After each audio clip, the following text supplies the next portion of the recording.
BP, sugar, thyroid, obesity, hormone సమస్యలని మందులు లేకుండా నేచర్ మంత్ర ఫుడ్ తో రివర్స్ చేసుకోండి.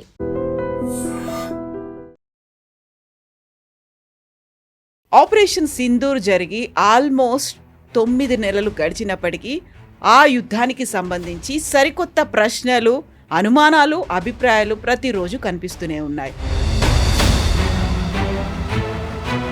మళ్ళీ చైనా ఎందుకు వచ్చింది, మేమే దీన్ని ఆపేశాము అనేటువంటి మాట ఇంతకాలం తర్వాత చైనా నుంచి కూడా ఒక మినిస్టర్ చెప్పడం అనేది. ఆయుధాలు ఎవరు ఇచ్చారు పాకిస్తాన్కి? చైనా టర్కీ నుంచి. And China. Air defence systems అంతా చైనా నుంచి వచ్చింది. డ్రోన్స్, మిసైల్ చాలా మటుకు టర్కీ నుంచి వచ్చింది. ఆయుధాలు ఇచ్చిన వాళ్ళు యుద్ధం ఎందుకు ఆపుతారు?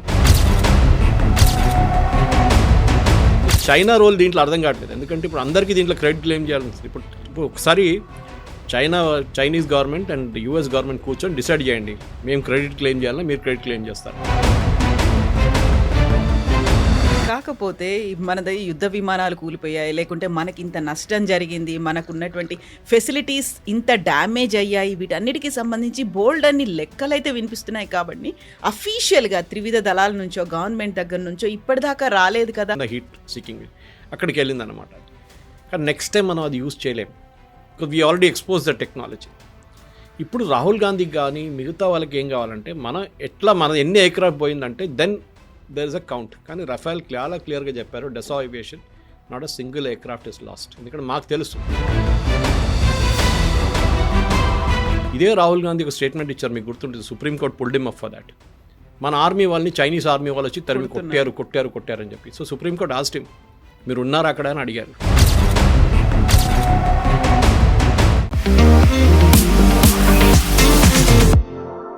నమస్తే, నేను Kavitha. Welcome to I dream news and నిజాలు.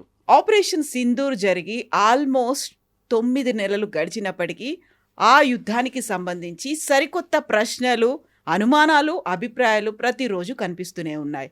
తాజాగా రక్షణ శాఖ మంత్రి రాజ్నాథ్ సింగ్ రాముడి ఆదర్శాలే ధర్మం కోసం పనిచేసేలా ఆపరేషన్ సింధూర్లో మాకు ఉపయోగపడ్డాయి అని చెప్తే, అటువైపు పాకిస్తాన్ నుంచి కూడా అల్లా మాకు తోడుగా ఉన్నాడు అనేటువంటి మాట వినిపించింది. At the same time Operation సింధూర్ని ఆపింది మేమే అనేది డొనాల్డ్ ట్రంప్ అంటే, ఇప్పుడు సరికొత్తగా చైనాకు చెందినటువంటి ఒక మంత్రి కూడా మేమే ఇంటర్వ్యూన్ అయ్యాము, యుద్ధాన్ని ఆపాము అనే మాట.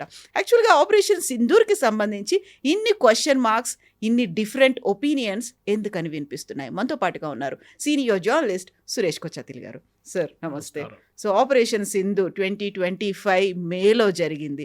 బట్ అప్పటి నుంచి కూడా ఈ ప్రెసిషన్ స్ట్రైక్కి సంబంధించి ఒక క్లారిటీ లేదు, బోల్డ్ అన్ని డౌట్స్ ఉన్నాయి, వాటికి సంబంధించి ఆన్సర్స్ రాలేదు అని అది ప్రతిపక్షాలు అంటున్నాయి, విభిన్న దేశాలు చెప్తున్నాయి, మధ్యలో అమెరికా ఉంది, ఆ తర్వాత ఇప్పుడు చైనా కూడా వచ్చింది. ఏం జరిగింది, ఎందుకని ఆన్సర్స్ రావట్లేదు? మొహమ్మద్ యూనిస్ ఇంకా అని చెప్పలేదు కదా, ఆయన అక్కడి నుంచి బంగ్లాదేశ్ నుంచి రాలేదు ఇప్పటిదాకా. ఆయన కూడా చెప్పాలి నేనే ఆపారని చెప్పేసి. ఎందుకంటే ఆయన ఒకటి మిగిలిపోయారు, ఇంకెవరైనా ఉంటే వాళ్ళు కూడా యాడ్ చేసుకోవచ్చు. మనం తమాషా అయిపోయింది ఇది ఒకటి.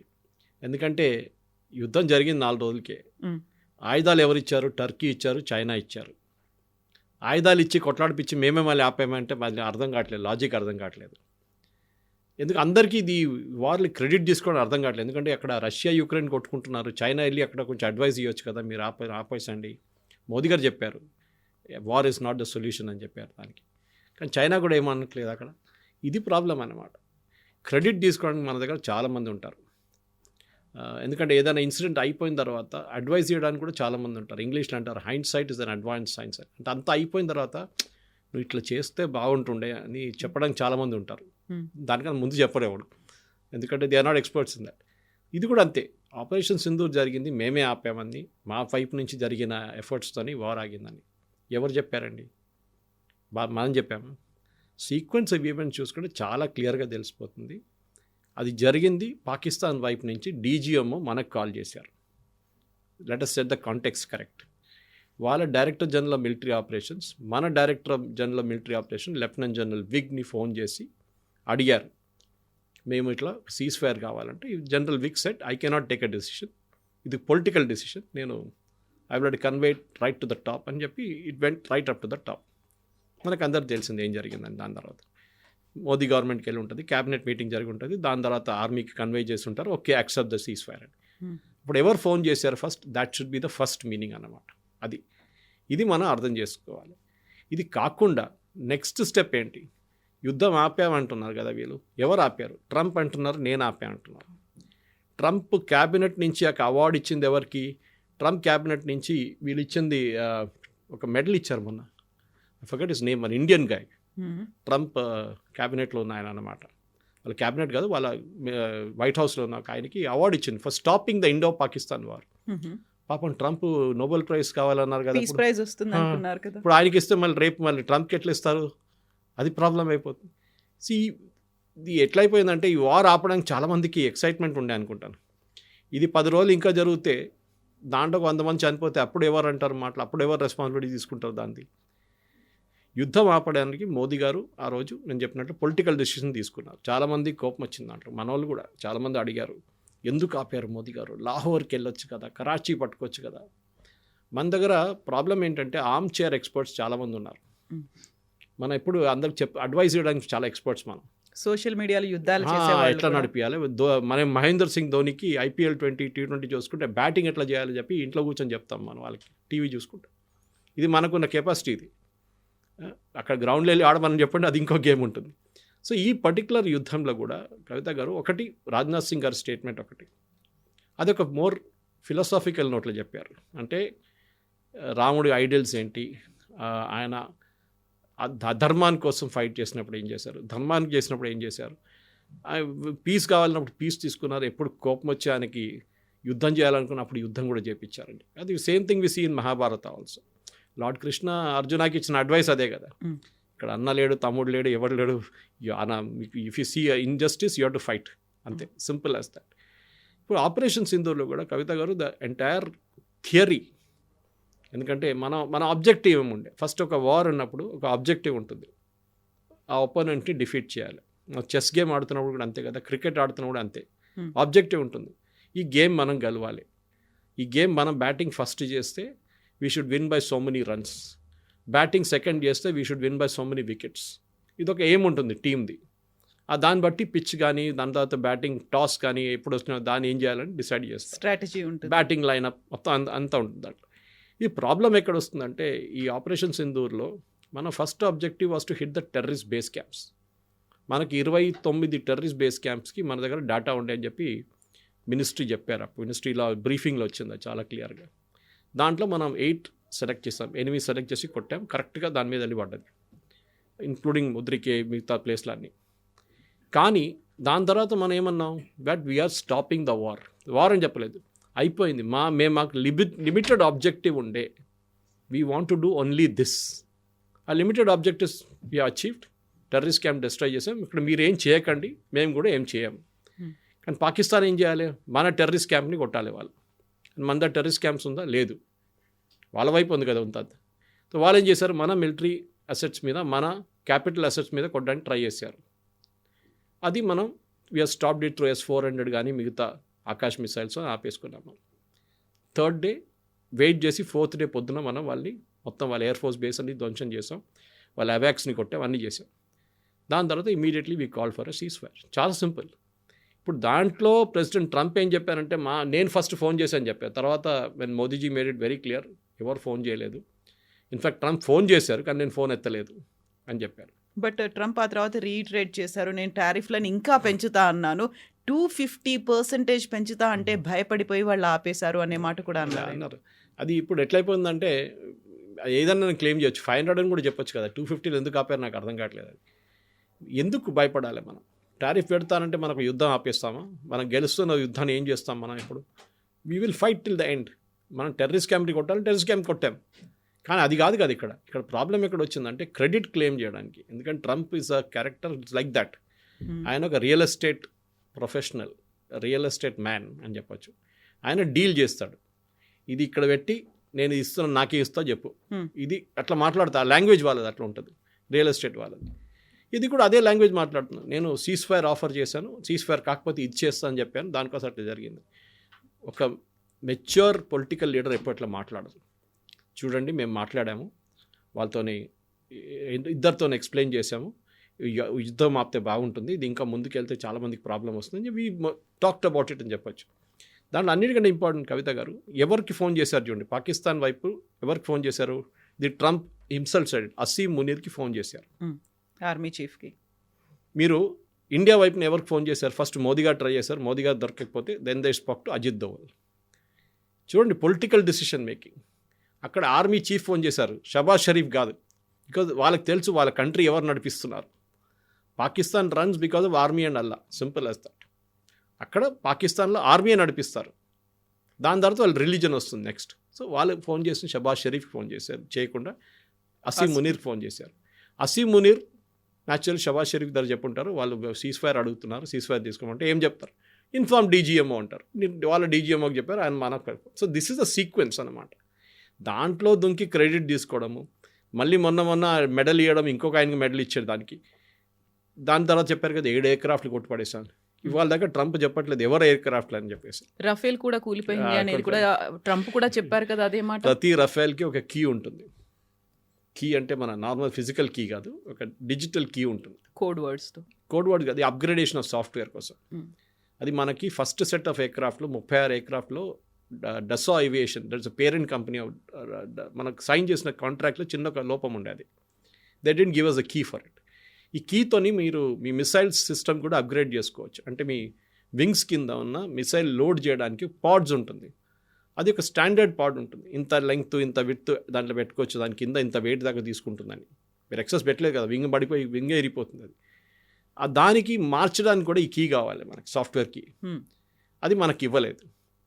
కానీ అక్కడ కూర్చొని డసా ఏవియేషన్కి మన దగ్గర ఉన్న ఎయిర్క్రాఫ్ట్ ఎక్కడుందని కూడా చెప్పగలరు వాళ్ళు. మన జీపీఎస్ లాగా, just like GPS we can say where did you park your car yesterday. వాళ్ళ దగ్గర డేటా ఉంటుంది. సో డసా క్లియర్గా చెప్పారు, 1 ఎయిర్క్రాఫ్ట్ హ్యాడ్ అన్ ఇష్యూ. ఒక ఎయిర్క్రాఫ్ట్కి 19,000 ఫీట్లో ఒక ఇష్యూ ఉండే, దించి కిందకి తీసుకొచ్చారు, దాన్ని రిపేర్ చేసి second day they all flew. This is exactly air marshal Bharti చెప్పారు ప్రెస్ కాన్ఫరెన్స్లో ఆ రోజు. Next day all our pilots flew అని చెప్పారు. అది all is very important. All word is చాలా, ఎందుకంటే మీడియాలో మనం ఒకసారి మిస్ అయిపోతాం అది. కానీ all our pilots flew the next day అన్నమాట. We didn't lose a single pilot. ఎందుకంటే మన దగ్గర కవిత పాకిస్తాన్ లాగా కాదు. ఒక ఎయిర్క్రాఫ్ట్ కూలి కింద పడితే వీడియో తీసుకోవడానికి 10 మంది ఉంటారు. ఊరోళ్ళు, ఆ పక్కన ఉన్న వాళ్ళు అందరి దగ్గర మొబైల్ ఫోన్ ఉంటుంది. ఆ పైలట్కి ఏమైనా అయిందనుకొని దానికి సపోజ్ ఈ పాస్ట్ అవే, ఆయన చనిపోతే పెద్ద ప్రాసెస్ ఉంటుంది, దానికి ఫ్యూనరల్ ఉంటుంది, స్టేట్ ఫ్యూనరల్ ఉంటుంది, అన్నీ చేస్తారు వీళ్ళు, మిలిటరీ ఆనర్స్ ఉంటుంది. మనం ఏం చూడలేదు అది. మన దాంట్లో కార్గిల్ వార్లో కూడా చూడండి, పాకిస్తాన్ వాళ్ళు వాళ్ళ చనిపోయిన సైనికులు తీసుకెళ్ళలేదు, వాళ్ళు డెడ్ బాడీ అక్కడే పడేసి వెళ్ళిపోయారు వాళ్ళు. No army will do it. ఒక ప్రొఫెషనల్ ఆర్మీ ఫోర్సెస్, ఆర్మీ అంటే ఫోర్సెస్, ఎవరు వాళ్ళ సోల్జర్స్ని అక్కడ పడేశారు. లెఫ్టినెంట్ కాలియా కోసం మన ఎన్ని రోజులు ఆయన బాడీ కోసం, వాళ్ళ టీం బాడీ కోసం మనం దేవులాడు 45 రోజుల తర్వాత దొరికింది మనకు ఆ బాడీ. అది lieutenant Kalia was the first person to be killed in Kargil war. ఇది చాలా ఇంపార్టెంట్. సో మన దగ్గర ఉన్న ప్రొఫెషనల్ ఆర్మీ సిస్టమ్ పాకిస్తాన్లో లేదు. Pakistan army is పొలిటికలైజ్డ్.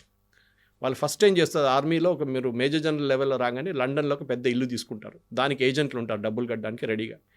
Pakistan army totally compromise. So మేము వార్ ఆపాము, మేము చెప్పాము, దానికోసం ఇండియా ఆపేశారు. ఇదే ఆయన థాయిలాండ్లో ట్రై చేసిండు, థాయిలాండ్ కంబోడియా కొట్టుకుంటే మేము వెళ్ళి చెప్పేసాము ఆపేసేయండి అని చెప్పి అందరూ ఆపేశారండి. మళ్ళీ మొదలైంది, మళ్ళీ అన్నాడు మేము పంపిస్తున్నాం మనుషులని చెప్పాడు, వాళ్ళు మళ్ళీ కొట్టుకున్నారు. మొన్న సుడాన్లో అదే జరిగింది. సుడాన్ నుంచి ఎవరో ఇద్దరిని తీసుకొచ్చి వైట్ హౌస్లో కూర్చోబెట్టి సంతకం చేయించాడు. తర్వాత అడిగితే వాడెవడు నాకు తెలియదు, వీడెవడు నాకు తెలియదు అంటారు వాళ్ళిద్దరు. So who are those 2 people, god only knows. ఈ ఇమేజరీ కోసం, ఫోటో ఆప్ అంటాం చూడండి మనం, ఫోటో ఆప్ కోసమే ట్రంప్కి ఇది అన్ని చేస్తారన్నమాట.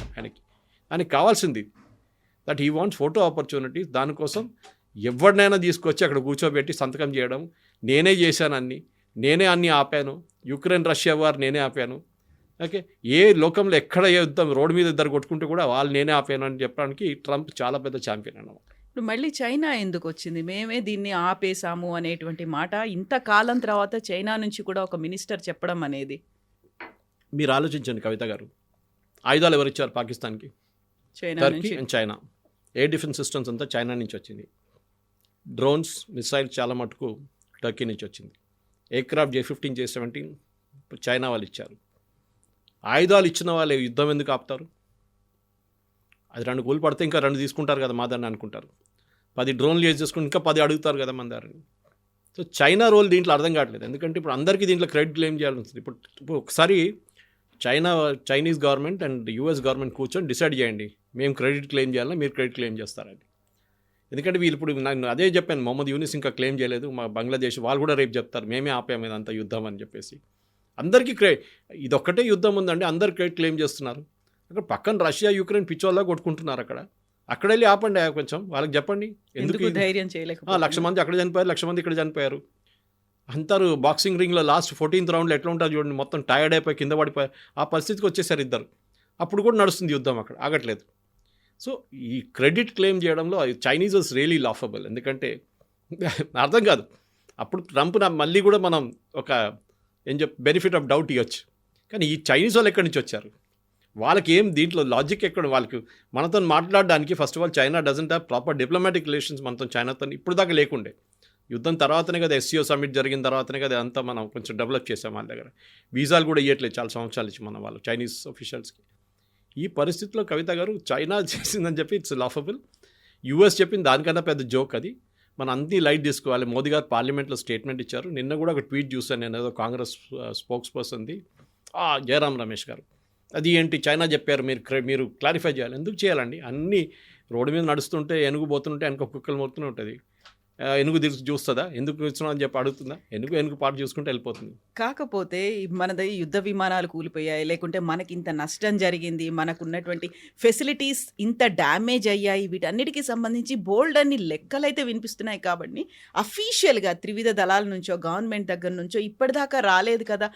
సర్జికల్ స్ట్రైక్ సమయంలో కూడా క్లారిటీ ఇవ్వలేదు, ఈ ప్రెసిషన్ స్ట్రైక్ ఆపరేషన్ సింధూర్ సమయంలో కూడా క్లారిటీ అనేది మిస్ అవుతుంది. కాబట్టి వేరే దేశాలు దీన్ని క్లెయిమ్ చేస్తున్నాయి, మనం ఎందుకు ట్రాన్స్పరెంట్గా లేము అనేది కదా క్వశ్చన్ అక్కడ. ఇప్పుడు ఇజ్రాయెల్ గాజా వార్ జరిగిందండి. ఇజ్రాయెల్లో ఉన్న ఏదైనా ఆపోజిషన్ లీడర్ క్లెయిమ్ అడిగారా ఎంతమంది మన వాళ్ళు చంపేశారు, ఎంతమంది వాళ్ళ వైపు నుంచి చనిపోయారు అని డీటెయిల్స్ అడిగారా? ఎవరు అడగరు. A professional army details A party అడగరు. ఎందుకంటే ఇదే యుద్ధం మన రేపు మళ్ళీ మొదలు కావచ్చు. దానికోసం సర్జికల్ స్ట్రైక్లో జరిగినప్పుడు మనం ఎట్లా చేసామని చెప్పి ఎప్పుడు చెప్పాం మనం, because next time Pakistan will be careful. ఇప్పుడు మన రఫాల్లో మనం ఏం చేసామని మన అందరికీ తెలుసు. వీ యూజ్డ్ డెకాయ్ ఎయిర్క్రాఫ్ట్ వెనుక ఇంకో చిన్న ఎయిర్క్రాఫ్ట్ పెట్టుకున్నాం మనం, డెకాయ్ ఉండేది. పాకిస్తాన్ పంపించిన మిసైల్స్ అంతా దీని వైపు వెళ్ళింది, ఎందుకంటే హీట్ సీకింగ్ మిసైల్ ఉంటుంది. హీట్ ఎక్కడుందో అక్కడికి వెళ్తుంది. సో ఈ హీట్ ఇంజిన్కి ఉంది, మెయిన్ రఫైల్ ఇంజిన్కి ఉంది, దీనికి కూడా ఒక చిన్న హీట్ సీకింగ్ అక్కడికి వెళ్ళింది అనమాట. అది కానీ నెక్స్ట్ టైం మనం అది యూజ్ చేయలేము, because we already expose the technology. ఇప్పుడు రాహుల్ గాంధీకి కానీ మిగతా వాళ్ళకి ఏం కావాలంటే మన ఎన్ని ఎయిర్క్రాఫ్ట్ పోయిందంటే then there is a count. కానీ రఫైల్ చాలా క్లియర్గా చెప్పారు, Dassault Aviation not a single aircraft is lost. ఎందుకంటే మాకు తెలుసు ఒక ఎయిర్క్రాఫ్ట్ పడిపోతే కూడా మా కీ డియాక్టివేట్ అయిపోతుంది. ఎక్కడ ఏం కాలేదు, వాళ్ళ ఎయిర్క్రాఫ్ట్ అంతా బాగానే ఉంది, ఒక ఎయిర్క్రాఫ్ట్కి ప్రాబ్లం ఉండే నేను ముందు చెప్పినట్లు. అది కాకుండా పాకిస్తాన్ అంటున్నారు మా సర్గోదా బేస్ హిట్ చేశాను, వాళ్ళ ప్రధానమంత్రి అన్నారు, వాళ్ళ ఫారెన్ మినిస్టర్ మొన్న అన్నారు దట్ మాకు మొత్తం అవాక్స్ 2 పోయినాయి మాదంట. ఎయిర్ బోల్డింగ్ వార్నింగ్ సిస్టమ్ ఎయిర్క్రాఫ్ట్, పెద్ద ఎయిర్క్రాఫ్ట్ అది 30,000 35,000 ఫీట్ల ఫ్లై అవుతుంది. అది మాకు బేస్లో పెట్టాము, రిపేర్ కోసం వచ్చింది, అది పోయింది. దాంతోపాటు వాళ్ళు రిపేర్ చేశారు, రన్వే రిపేర్ చేశారు వాళ్ళు. ఇది అన్నీ చేసింది. అది కాకుండా ముద్రికేలో మనం కొట్టింది వాళ్ళే అక్నాలెడ్జ్ చేశారు, మొత్తం ఫ్యామిలీ పోయిందని చెప్పి మసూద్ అజార్ అన్నారు. కానీ మన వాళ్ళు కాదు, యాక్సెప్ట్ చేయరు. సర్జికల్ స్ట్రైక్లో ప్రూఫ్ అడిగారు, ఎవరైనా అడుగుతారండి? ఎందుకు మరి బాలాకోట్లో స్ట్రైక్ జరిగినప్పుడు కొన్ని చెట్లు కొట్టేశారని చెప్పి రాహుల్ గాంధీ, అరవింద్ కేజ్రీవాల్ స్టేట్మెంట్ ఇచ్చారు. ఎట్లాంటి బాంబ్ యూజ్ చేశాము? Bunker buster bomb. అదే బాంబ్ హెజ్బుల్లా చీఫ్ నస్రుల్లా వ్యతిరేకంగా వాడారు ఇజ్రాయెల్. 4-5 ఫ్లోర్లు డ్రిల్ చేసుకుంటే లోపల వెళ్ళి కొడుతుంది ఆ బాంబ్. అది బయట నుంచి బిల్డింగ్ అట్లనే ఉంటుంది చూడ్డానికి, లోపల వెళ్ళి ఇంప్లోడ్ అవుతుంది అది. And we use the same bomb, striker bomb in Balakot. Proof కావాలంటే అంటే అక్కడ వెళ్ళి వీడియోలు తీసుకొని రాహుల్ గాంధీ గారి కోసం తీసుకొచ్చి మళ్ళీ ఇక్కడ చూపించాలండి. రేపు మనకి first of all we are shot from the air. ఏముంటుంది షాట్? అది మనకు విజిబిలిటీ ఉంటుంది, బాంబ్ వచ్చి ఉంటుంది, షాట్ ఉంటుంది అంతే. మనం we don't want to show. వాళ్ళు అక్నాలెడ్జ్ చేస్తున్నారు. దాని తర్వాత ఆ ఏరియా నుంచి ఈ పర్టికులర్ బాలాకోట్ అని చెప్పే ప్లేస్లో ఒక ట్రైనింగ్ సెంటర్ ఫర్ టెర్రరిస్ట్, అందరికి తెలిసింది అది, వాళ్ళు కూడా అక్నాలెడ్జ్ చేశారు. దాని తర్వాత అక్కడి నుంచి ఒక్కడు బయటికి రాలేదు. నెక్స్ట్ 3 days వీళ్ళు శాటిలైట్ పిక్చర్స్ చూసుకున్నారు. దాని తర్వాత బిల్డింగ్ మొత్తం కొట్టుపడేశారు పాకిస్తాన్ ఆర్మీ. ఎందుకు? Because they suffered substantial damage inside. Building pillars అని పోయి ఉంటుంది. ఇది నేను చూపించాలి, ప్రూఫ్ ఇవ్వాలి, అది చేయాలంటే ఇట్స్ నాట్ పాసిబుల్. ఒక ప్రొఫెషనల్ ఒసామా బిన్ లాదెన్ చంపారండి US ఆర్మీ. సీల్స్ వాళ్ళు చేశారు అటోబాబాద్లో. దాని తర్వాత అట్ సీ బరీ చేశారు. అట్ సీ అంటే వాళ్ళు ఏం చేస్తారంటే బేసిక్లీ సింపుల్ లాంగ్వేజ్ చెప్పాలంటే పెద్ద పెద్ద రాళ్ళు కట్టేసి కాలు చేతులు కట్టేసి సముద్రంలో పడేస్తారు. వాళ్ళు బయటికే రావు. అది ఎక్కడ పడేసారో వాళ్ళకే తెలుసు. ఎందుకంటే they don't want to make a memorial for him. Like వాడికి వాళ్ళ ఫ్యామిలీ వాళ్ళకి ఎవరికి ఇస్తే పెద్ద మెమోరియల్ కడతారు. మన కాశ్మీర్లో ముందు చేస్తుండే టెర్రరిస్ట్ బాడీస్ తీసుకెళ్ళి పెద్ద మెమోరియల్ కట్టుకున్నారు వాళ్ళు. తర్వాత ఇప్పుడున్న గవర్నమెంట్ అది ఇవ్వట్లేదు. వాళ్ళు అక్కడే ఎక్కడుందో అక్కడే వాళ్ళు ఫినిష్ చేసేస్తున్నారు బాడీని. ఇదే పరిస్థితి. సో ఒసామా బిన్ లాడెన్ చేసినప్పుడు ఆ యుఎస్ కాంగ్రెస్లో లేకుంటే యుఎస్ ఆపోజిషన్, అప్పుడు ఒబామా వాజ్ ద ప్రెసిడెంట్, ఈ రిపబ్లికన్ వాళ్ళు ఎవరైనా అడిగారండి ఎక్కడ చేశారు, ఎందుకు చేశారు అనేది? Nobody asked. మీ ఆర్మీ చేసినప్పుడు మీకు అడగడానికి అర్హత లేదు. They are a professional outfit. వాళ్ళని డౌట్ చేయకండి. ఇదే రాహుల్ గాంధీ ఒక స్టేట్మెంట్ ఇచ్చారు, మీకు గుర్తుంటుంది. Supreme court pulled him up for that.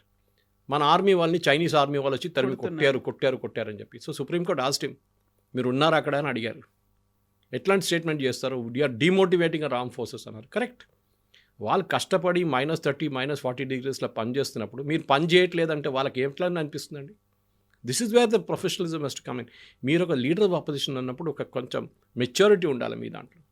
మీకు ఏదైనా అడగాలంటే ప్రైవేట్గా వెళ్ళి రాజ్నాథ్ సింగ్ గారు అడగండి, ఆయన బహుశా మీకు ఇవ్వచ్చు. కానీ పబ్లిక్లో ఒక ప్రెస్ కాన్ఫరెన్స్ పెట్టి లేకుంటే పార్లమెంట్లో అడిగి ఎన్ని ఎకరాఫ్ పోయింది చెప్పారు. అదే స్టేట్మెంట్ పాకిస్తాన్ టెలివిజన్లో రిపీట్ చేస్తున్నారు. పృథ్వీరాజ్ చౌహాన్ చెప్పారు, కాంగ్రెస్ లీడర్. అదే స్టేట్మెంట్ పాకిస్తాన్ టెలివిజన్లో పండుగ చేసుకున్నారు వాళ్ళు. This is the problem. మన దేశంలో మన ఆర్మీకి ఉన్న, మీరు అదే టైంలో చూడండి, బంగ్లాదేశ్ వార్ టైంలో Vajpayee praised Indira Gandhi, saying she did a good job. అప్పుడు అందరూ they were all United. Even 1962 వార్లో except for communist, మిగతా అందరూ ఆల్ ఇండియన్ పొలిటికల్ పార్టీస్ గవర్నమెంట్తో ఉన్నారు. ఓడిపోయినా కానీ అప్పుడు ఓడిపోయాం మనం. 62-65 we last because thanks to Nehru. కానీ వీఆర్ స్టిల్ దేర్, పొలిటికలీ మెచ్యూర్గా ఉన్నాం అప్పుడు కూడా. ఇది చూడండి, 71 వార్లో మనం బంగ్లాదేశ్లో how many people we last? ఎన్ని ఎయిర్క్రాఫ్ట్ పోయిందండి? 171 aircraft we last more than 1500 soldiers. IPKF operation, Indian piece keeping force అని చెప్పి శ్రీలంకకు పంపించిన ఆపరేషన్లో రాజీవ్ గాంధీ టైంలో 3400 మంది చనిపోయారు. దాంట్లో 300 మంది సికింద్రాబాద్ నుంచి, బొలారం ఏరియా నుంచి ఆర్మీ వాళ్ళు యూనిట్. అడిగామా మన అప్పుడు ఎందుకు జరిగింది ఏంటది? నో, అది that was the reason. Political decision తీసుకున్నారు ఆ టైంలో. That's a period. అది కరెక్టా తప్ప అనేది then we can decide that later. కానీ ఆపరేషన్ సింధూర్ టైంలో ప్రొఫెషనల్గా మోదీ గారు టైం ఇచ్చారు. వాళ్ళు 14 రోజులు టైం తీసుకొని కరెక్ట్గా చేశారు and they finished it off. మనం వాళ్ళని క్రెడిట్ ఇవ్వాలి దానికి.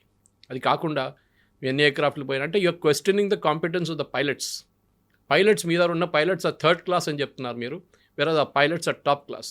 ఇజ్రాయలీ ఎయిర్ ఫోర్స్ ఇన్ని బాంబింగ్ చేసిన గాజా మీద ఒక్క ప్రశ్న ఎక్కడి నుంచి రాలేదు. అరబ్ నేషన్స్ అడిగారు, అప్పుడప్పుడు యూఎస్ అడిగారు, కానీ ఇజ్రాయెల్ పట్టించుకోలేదు. We care. ఎందుకంటే వాళ్ళ ఆపోజిషన్ పార్టీ లీడర్స్ క్యాబినెట్లో ఉంటారు వార్ టైంలో. ఇప్పుడు కూడా ఉన్నారు వాళ్ళు, వార్ టైం క్యాబినెట్లో ఉన్నారు వాళ్ళు, లీడర్ ఆఫ్ ఆపోజిషన్ వాళ్ళు ఇట్లాంటి రాహుల్ గాంధీ చేసినట్టు స్టేట్మెంట్ ఇవ్వరు వాళ్ళు. They will praise. సరే, జరిగిన September 7 that attack was bad, కానీ దాని తర్వాత ఇప్పుడు మొసాడ్ చీఫ్ని సాక్ చేశారు, అదన్నీ జరిగింది ఇప్పుడు. But after the war is over, యుద్ధం అయిన తర్వాత యాక్షన్ తీసుకుంటారు. మన వైపు నుంచి కార్గిల్ జరిగినప్పుడు తప్పులు జరిగింది, ఇంటెలిజెన్స్ ఫెయిలియర్. నాకు అర్థం కాదు వీళ్ళకి ఇంటెలిజెన్స్ అంటే ఏందని కూడా అర్థం కాదు వీళ్ళకి. మిలిటరీ ఇంటెలిజెన్స్లో ఏది హ్యూమన్ ఇంటెలిజెన్స్ ఏంటి, టెక్నికల్ ఇంటెలిజెన్స్ ఏంటి, అది ఎట్లా పనిచేస్తుంది, యాక్షనబుల్ ఇంటెలిజెన్స్ అని ఏముంటుంది, దీని ఏ ఐడియా లేని వాళ్ళు మాట్లాడతారు, ప్రెస్ కాన్ఫరెన్స్లు చేస్తారు. ఇది మన ట్రాజడీ కవిత గారు. ఒక్కొక్కసారి కోపం వస్తుంది. నేను రిటైర్ అయిన ఎయిర్ ఫోర్స్ ఆఫీషియల్స్, ఆర్మీ ఆఫీషియల్స్తో రెగ్యులర్లీ మాట్లాడుతుంటే మా ఏరియాలో చాలామంది ఉంటారు. వాళ్ళు అదే అంటారు, వీ ఫీలింగ్ అషేమ్డ్ దట్ ఇట్లాంటి క్వశ్చన్స్ అడుగుతున్నారు, ఏం చేయాలి, మేము రిటైర్డ్ వాళ్ళు మేమైనా ఆన్సర్ చేయవచ్చు కదా అంటున్నారు. కొంతమంది తీసుకొచ్చి స్టూడియోలో కూర్చోబెట్టాను నేను. కార్గిల్ టైంలో డెఫినెట్గా ముగ్గురిని లెఫ్టినెంట్ జనరల్ లెవెల్లో, ఒక మేజర్ జనరల్ లెవెల్లో తీసుకొచ్చి స్టూడియోలో కూర్చోబెట్టి మాట్లాడిపించాను నేను. They knew how to explain what happened there అనేది. అది చెప్పట్లేదు. అప్పుడు నచికేత ఫేస్ చేసిన సిచ్యువేషన్, ఆ తర్వాత అభినందన్ ఫేస్ చేసిన సిచ్యువేషన్ మన బాలాకోట్ టైంలో ఇదంతా జరిగింది కదా. అభినందన్ పట్టుకున్నాడు, ఇక్కడ పండుగ చేసుకున్నారు ఆపోజిషన్ పార్టీ, చూసుకొని పట్టుకున్నారు, మోదీ గారు అయిపోయింది. మోదీ గారు within 24 hours Abhinandan was back. తర్వాత పాకిస్తాన్ పార్లమెంట్లో చెప్పారు కదా that his legs was shaking అని చెప్పి, వాళ్ళ ఫారిన్ మినిస్టర్ది పార్లమెంట్లో మాట్లాడుతున్నప్పుడు. అదే కదా, అది మనం చేసాం మనం. బికాజ్ డెడ్ లైన్ ఇచ్చారు మోదీ గారు, 24 hours లోపల పంపించకపోతే అంత సంగతి మీద అని చెప్పేసి. And US acknowledged it that all Indian missiles are pointing towards Pakistan అని. They knew the end result ఏమవుతుంది అనేది. సో మన ఆర్మీని మనం రెస్పెక్ట్ చేద్దాం కవిత గారు. ఈ చైనా వాళ్ళు క్లెయిమ్ చేసే కానీ, అంటే చైనీస్ని బిలీవ్ చేస్తున్నామా, యూఎస్ని బిలీవ్ చేస్తున్నాం, మన ఆర్మ్ ఫోర్సెస్ని బిలీవ్ చేస్తున్నాం. మన పొలిటికల్ ఎస్టాబ్లిష్మెంట్ దీని న్యూస్ ఇవ్వక్కర్లేదు. Army has given, general Chauhan చాలా డీటెయిల్ స్టేట్మెంట్ ఇచ్చారు, ఎయిర్ ఫోర్స్ చీఫ్ మాట్లాడారు దీని గురించి. అది కాకుండా నేవల్ నేవల్ ఆపరేషన్స్ చాలా కన్స్ట్రైన్డ్గా ఉన్నాయి, వాళ్ళది ఎక్కువ చేయలేదు వాళ్ళు. వీళ్ళిద్దరు చాలా డీటెయిల్గా బ్రీఫింగ్ ఇచ్చారు, దానికన్నా ఎక్కువ మనం చెప్పక్కర్లేదు. Some things cannot be said, చెప్పకూడదు కూడా ఏం జరిగింది వార్ ఫ్రంట్లో అని. Yes, sir. Thank you so much. Thank you very much. Thank you. And for more videos, Please subscribe to iDream. Please subscribe to iDream. Please subscribe iDream. And please subscribe to iDream. For more videos, subscribe to iDream. please like, share and subscribe to the channel. Congratulations, iDream. Subscribe to iDream. Subscribe to iDream. So subscribe to iDream Media. iDream ki iDream team andarki huge congratulations. Please subscribe iDream Media. Please subscribe to iDream. Subscribe iDream. Please subscribe to iDream. iDream అంటే నా కళల ఛానల్ను subscribe చేసుకున్న నోరు తిరుగుతలేదు, మీరైతే గంట గుర్తు కొట్టండి. For more such videos, please subscribe to iDream. Subscribe to iDream. Please subscribe to iDream. Please subscribe iDream Media. Please do subscribe to iDream. Please subscribe to iDream Media. For best entertainment and information, please subscribe iDream. And don't forget to subscribe to iDream.